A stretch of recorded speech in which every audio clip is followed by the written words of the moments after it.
So there's been a lot of drama for Susan recently with her most recent breakup with Karl. Have you enjoyed playing that storyline? No, I don't like it when they break up. No, it was when they told us that they were going to separate Karl and Susan again, we were both a bit devastated really, because we enjoy working together so much. But I think this breakup's a bit different because it's not about an affair, or it's just about Susan is at a point in her life where she wants to see who she is if she's not a mother and not a wife, and who is she as single Susan. And is it strange for you filming fewer scenes with Alan Fletcher now that they are apart? Yes, we keep looking for opportunities to to have scenes together. It's that thing of loving that kind of working relationship that we have. I think it's good for us though. You do go off and work with other actors, and you do have to kind of lift your game a bit, I suppose. We're so used to working with each other. We do a lot of shorthand and just give each other signals, and we know what we mean. So it's good to have to, try a bit harder maybe. We heard that Susan has a bit of a bad date. Is that just a one-off disaster, or do you think she's not over Karl? I mean, it's a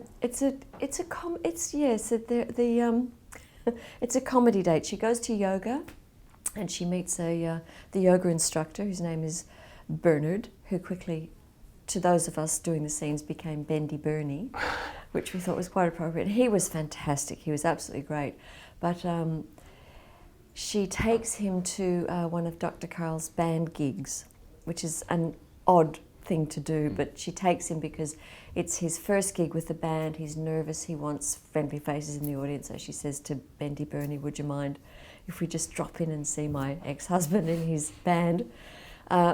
And surprise, surprise, Bendy Bernie actually loves the band, loves the music, wants to stay, and Susan's sort of stuck at the bar holding a drink.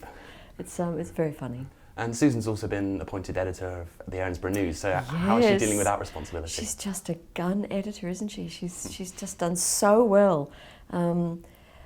She's dealt with it probably not very well. She's immersed herself in it 100%, because it's very important to her that she prove herself, that she prove to Paul that she's capable of doing this. So she's probably jumped in, boots and all, and not really realistically looked at what that means to her health, to the rest of the people that she's responsible for. I think we do see her getting unwell, having a slight relapse with the MS, not a terribly serious one, but enough to remind her that she does have to have that balance in her life. And you mentioned Susan's illness. I mean, do you feel a responsibility when you tackle that issue on Neighbours? Oh, of course. I mean, when they first came up with the storyline, I was, on her behalf, I was upset because I didn't want to see her unwell. But then, as an actor, you want to portray something authentically, and there is a responsibility when it is an actual illness that millions of people suffer from. It's a fine line between portraying something realistically and telling good stories.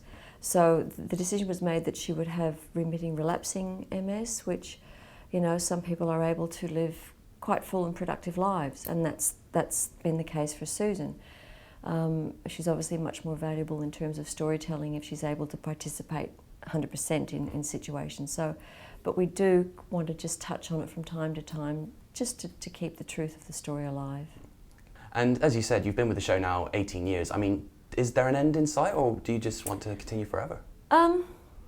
Look, it's the show's going through a really strong phase at the moment. It's we've got a great young cast. We've got a really, really good, strong group of young actors at the moment, and that kind of reinvigorates those of us that have been in the show for a long time. We kind of, lock into their energy and their enthusiasm, and that inspires us, and in turn, hopefully, we inspire them. So I'm still loving it, and as long as that's the case, I'll stay. I mean, the day might happen. I know with others, they say they get to a point and they just wake up and think, I actually don't want to go to work today.